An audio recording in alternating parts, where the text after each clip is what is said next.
ఏపీలో డే 1 నుండి ఇదే పరిస్థితి. ఫలితాలు వెలువడ్డాక అధికార మదం కట్టలు తెంచుకుంది. అడ్డు అదుపు లేనట్లుగా టీడీపీ మూకలు దాడులతో విధ్వంసకాండను సృష్టిస్తున్నాయి. ప్రజాప్రతినిధులను చివరకు వైఎస్ఆర్సీపీకి ఓటు వేసినందుకు సామాన్యులను కూడా చిత్రహింసలు పెడుతున్నారు టీడీపీ నేతలు. విజయవాడ నడిబొడ్డున మాజీ ఎమ్మెల్యే వల్లభనేని వంశీ ఇంటిపై కూడా టీడీపీ ఎమ్మెల్యే యార్లగడ్డ వెంకట్రావు అనుచరులు కార్లలో కత్తులు, రాడ్లు, కర్రలు పట్టుకొని వెళ్లి దాడి చేశారు. ఏకంగా ఎమ్మెల్యే మనుషులు వంశీ నివసిస్తున్న అపార్ట్మెంట్ ని చుట్టుముట్టి చంపేస్తామని రాళ్ల దాడి చేశారు.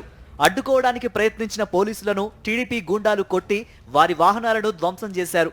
ఆఖరికి కేంద్ర బలగాలు రంగంలోకి దిగితే కానీ ఆ రోజు టీడీపీ రౌడీలను అదుపు చేయలేకపోయారు. సాక్షాత్తు సీఎం చంద్రబాబు ప్రాతినిధ్యం వహిస్తున్న కుప్పం, ఆయన కుమారుడు లోకేష్ ప్రాతినిధ్యం వహిస్తున్న మంగళగిరిలోనూ ఆటవిక పాలనే సాగుతోంది. మంగళగిరిలో పాలేటి రాజ్ కుమార్ అనే వైఎస్ఆర్ కాంగ్రెస్ పార్టీ కార్యకర్తను చిలకలూరిపేటకు వెళ్లి లోకేష్ అనుచరులు కిడ్నాప్ చేసి విచక్షణారహితంగా దాడి చేశారు. అంతేకాదు ఆటవిక రాజ్యాన్ని తలపించేలా అర్ధనగ్నంగా రాజ్ కుమార్ ని మోకాళ్లపై కూర్చోబెట్టి టీడీపీ నేతలు కాళ్లు పట్టించుకున్నారు.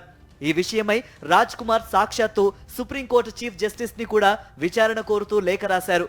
గుంటూరు టౌన్ లో ఓ హాస్టల్ నిర్వహిస్తున్న వార్డెన్ ఇంటికి టీడీపీ కార్యకర్తలు వెళ్లి ఇంట్లో ఉన్న వ్యక్తిపైన దాడి చేసి మోకాళ్లపై కూర్చోబెట్టి అర్ధనగ్నంగా బట్టలు తీయించి టీడీపీ జనసేన కార్యకర్తలు కాళ్లు పట్టించుకున్నారు. పల్నాడు జిల్లాలో అయితే ఇక టీడీపీ అరాచకానికి అడ్డు అదుపు లేదు.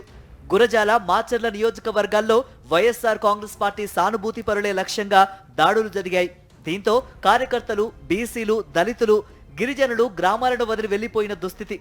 టీడీపీ నాయకులు, కార్యకర్తలు పలు గ్రామాల్లో ఉన్న ప్రజలు ఊరు వదిలి వెళ్లకపోతే చంపేస్తామని బెదిరించడంతో గ్రామాలు ఖాళీ అయిపోతున్నాయి. పొన్నూరు నియోజకవర్గంలో వైఎస్ఆర్ కాంగ్రెస్ పార్టీ మైనారిటీ నాయకుడు షేక్ నాజర్ ఆఫీస్ పై కర్రలు, కత్తులు, రాళ్లతో దాడి చేశారు.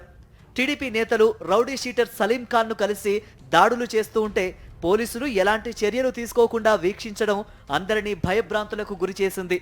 రెవెన్యూ మంత్రి అనగాని సత్యప్రసాద్ నియోజకవర్గంలో చెరుకుపల్లి మండలంలోని రాంబట్లవారిపాలెంలో వైఎస్ఆర్ కాంగ్రెస్ పార్టీ దళిత నాయకుడు చేబ్రోలు రాజ్ కుమార్ ఇంటిపై 30 మంది టీడీపీ కార్యకర్తలు దాడి చేశారు. దళిత నాయకుడు రాజ్ కుమార్ ని, ఆయన కుటుంబ సభ్యులపై ఇనుప రాడ్లు, పెద్ద పెద్ద కర్రలతో టీడీపీ గుండాలు కొట్టి హత్యాయత్నం చేశారు. పొన్నూరు నియోజకవర్గంలోని చెరుకుపల్లి మండలంలోని కస్తూరివారిపేటలో వైఎస్ఆర్ కాంగ్రెస్ పార్టీ కార్యకర్త ఏనుమూల వెంకటేశ్వర్లు ఇంటిపై టీడీపీ నేతలు దాడి చేశారు.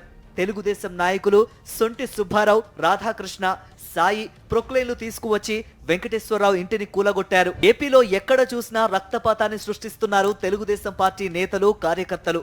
సొంత పార్టీ కార్యకర్తలు ఇంత విధ్వంసం, అరాచకం చేస్తున్నా సీఎం చంద్రబాబు ఒక చిన్న ఖండన కూడా ఇవ్వలేదు. దాడులు ఆపమని కనీసం పిలుపు ఇవ్వలేదు. చంద్రబాబే కాదు, ఆయన కుమారుడు మంత్రి నారా లోకేష్ కూడా ఎక్కడా టీడీపీ నేతలు, కార్యకర్తల దాడులకు అడ్డుకట్ట వేసే ప్రయత్నం చేయలేదు.